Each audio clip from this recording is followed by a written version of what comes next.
Hello welcome छ है साथीहरु सबैजनालाई। छुट्टै किसिमको मैले आज फेरि नयाँ भिडियो ल्याएको छु है।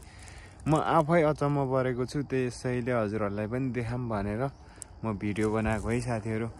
त्यो अन्यथा नलिनु होला है, म चाहिँ फर्स्ट टाइम देखेको भएर यो देखाउन गएको है। म यो जापानमा देखेको हो, नेपालमा म यसरी देखेको थिएन। नेपालमा नि छ भनी भन्नु होला साथीहरु है। तर जापानमा म आएर यो नौलो किसिमको देखेँ कि म यो खेती हेर्नु होला है।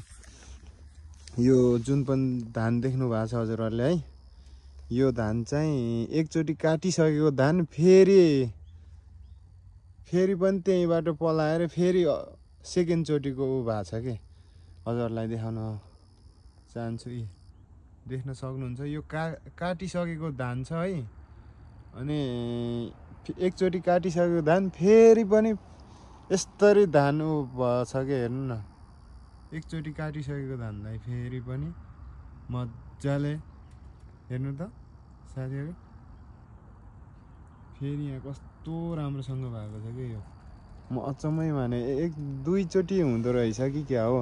नेपालमा पनि यस्तो छ भने यसो कमेन्ट गर्नु त साथीहरु। हेर्नुस् त,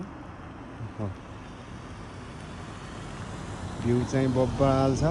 हेर्नुस् त जापानको। म चाहिँ मार्केट आएको थिएँ, यो अचम्मै किसिमको देखेँ के मैले। यो खेती चाहिँ दुई चोटीसम्म हुँदो रहेछ धान है। एकचोटी काटिसकेको धान पनि फेरि पनि पलाएर फेरि अर्कोचोटी धान यस्तरी भएछ, यस्तरी झुलिरहेको छ। हेर्नुस् त, दुई चोटीसम्म खेती गर्दो रहेछ है धानको चाहिँ। अन्यथा नलिनु होला भिडियो है। हेर्नुस् त भ्यू त बब्बाल छ नि है। बाबा, यहाँ त जापानै नभए नि जापान हो कि जस्तो पो देखियो त अहिले त। भ्यूले चाहिँ आकाश यस्तो छ। म चाहिँ यस्तरी साइकलमा सामान लिएर हिँडिसकेको छु साथीहरु। यस्तै भिडियो हेर्न मेरो यो च्यानललाई फलो गर्नु होला है त। ल त साथीहरु, आजलाई यति नै है त।